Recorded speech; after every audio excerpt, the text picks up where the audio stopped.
Mercedes team principal Toto Wolff and Red Bull team principal Christian Horner are miles away from being best friends. I do honestly believe that if these two were to be thrown into the ring, I would not be surprised that the two would immediately swing at each other.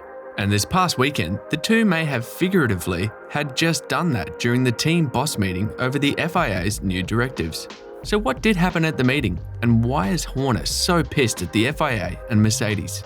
Well, you're going to have to stick around to find out. But before we get to the hard knock news about the two, consider subscribing if you applaud the two's restraint for not going to blows when they came across each other. Now let's get to it. Every race, every YouTube channel that covers F1 has probably mentioned the word porpoising 100 times by now. So much so that the FIA has decided to make steps towards someday eradicating this phenomenon, or in the case of Mercedes, this problem from the sport, which has led the FIA issuing a technical directive before this past race in Canada, where the FIA set out parameters to monitor the bouncing going forward, with teams potentially being required to raise their cars if they cannot justify their setup to the FIA. Now, obviously, Christian Horner would not be in favour of this, as any further possible directives could ruin their dominating lead over their competitors. This has made Toto Wolff believe that team bosses are starting to play political games when it comes to porpoising, going as far as saying that some are manipulating what is being said by the drivers in order to protect their competitive advantage. And for the haymaker of this statement was Toto Wolff calling this behaviour pitiful. His exact words were, "This is a sport where you're trying to keep a competitive advantage or gain it. But this situation has clearly gone too far. All drivers, at least one in every team, have said that they were in pain after Baku, that they had difficulty in keeping the car on track or blurred vision. Team principals trying to manipulate what is being said in order to keep the competitive advantage and trying to play political games when the FIA tries to come up with a quick solution to at least put the cars in a better position is disingenuous." And that's what I said.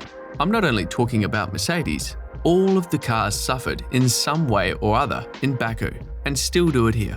The cars are too stiff, the cars bounce, or whatever you want to call it. We have long-term effects that we can't even judge. But at any time, this is a safety risk. And then coming up with little manipulations in the background or Chinese whispers or briefing the drivers is just pitiful. These fighting comments from Toto were made immediately after the team boss meeting at Canada, where a witness would say that Toto lost his shit.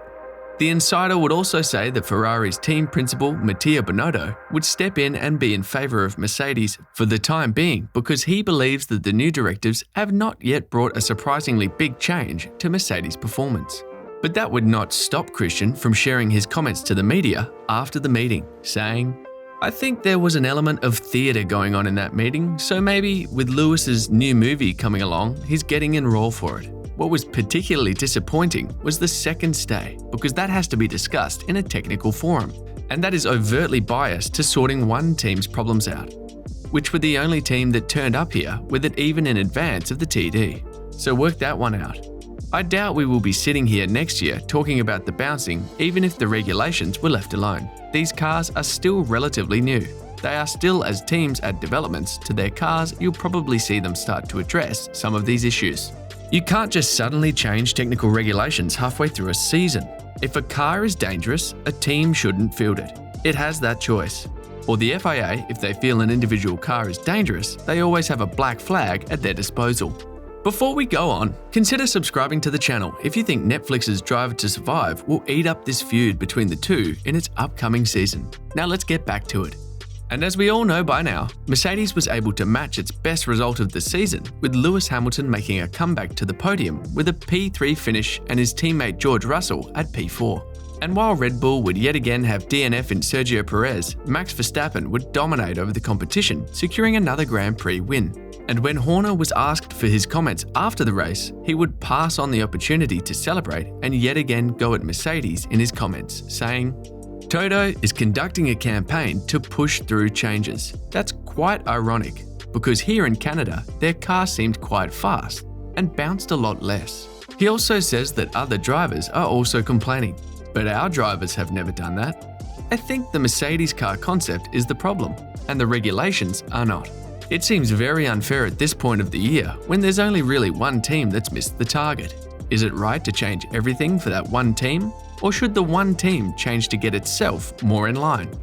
Personally, I would put the emphasis on the team to get itself together. I think the FIA, you can understand safety being their main concern, but to drop a technical directive like that, just as we're coming into a weekend without any consultation, it just feels the wrong way to be going about things. I think there needs to be proper consultation with the experts and a solution can be found. But it's a very dangerous thing to be giving the FIA basically the right to set your rear ride height and your setup going into a race. The feud would inevitably trickle down to their drivers, with Verstappen poking fun at each other about the porpoising situation. And when Verstappen was asked about the technical directives had put in place, he would reply with, "Yeah, for me, regardless if it's going to help us or work against us, I think always these rules change in the middle of the year. I don't think it's correct." Of course, I understand the safety part of it, but I think if you talk to every engineer and in the paddock, if you raise your car, you will have less issues anyway.